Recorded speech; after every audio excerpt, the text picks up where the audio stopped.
চলছে running quiz বিদ্যাসাগরের ২তম জন্মবর্ষে তুলসীবনী প্রাথমিক বিদ্যালয়ের পরিচালনায় অভিভাবক, শিক্ষক এবং ছাত্রছাত্রীদের নিয়ে চলছে।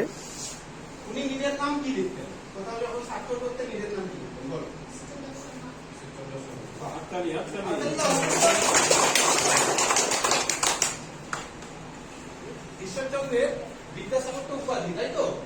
উপাধি, এই উপাধিটা তিনি কোথা থেকে পেয়েছিলেন, মানে কোন প্রতিষ্ঠান থেকে তাকে উপাধিটা দেওয়া হয়েছিল?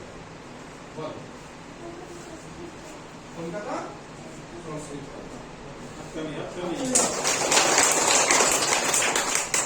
কলেজ থেকে তো দেওয়া হয়েছিল উপাধিটা। কারা দিয়েছিল? কোন সংস্থা দিয়েছিল? ঈশ্বরচন্দ্রকে বিদ্যাসাগর উপাধিটা কোন সংস্থা দিয়েছিল? একটু কঠিন হয়ে গেল তোমাদের জন্য। আচ্ছা, আমি বলে দিচ্ছি তাহলে উত্তর। না, একটু শিক্ষকদের কাছে জিজ্ঞেস করেন, যারা যারা আছে তাদের। আপনারা কেউ ট্রাই করবেন? এখানে আমরা সবাই আচ্ছা, আমি বলে দিচ্ছি সংস্থাটার নাম, সবাই জেনে নেওয়ার কথা। সেই সময় একটা সংস্থা ছিল হিন্দু ল কমিটি। সেই সংস্থা সংস্কৃত কলেজের মাধ্যমে বিদ্যাসাগরকে, এই ঈশ্বরচন্দ্রকে বিদ্যাসাগর উপাধিটা দিয়েছিল। আমরা জানি বিদ্যাসাগরের একটা বই আমরা পড়ি, যখন আমরা প্রথম পড়াশোনা শিখি তখন আমরা একটা বই পড়ি বিদ্যাসাগর, তাই তো? কিন্তু অনেক বই লিখেছেন বিদ্যাসাগর, সেই বইটাও লিখেছেন। আমার প্রশ্ন হলো যে বিদ্যাসাগর প্রথম কোন বইটা লিখেছিলেন? প্রথম তার জীবনে তুমি বলো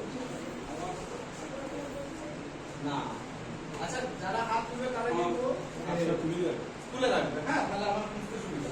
তুমি বলো না, তুমি বলো না,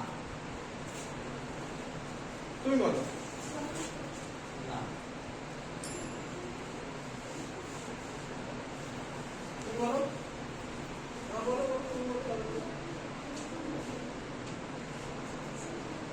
বলো।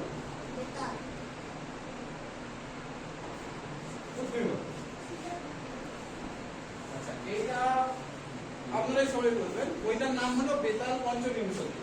চেষ্টাটা করেছে, কি করা যেতে পারে আপনারা চেষ্টাটা করেছে।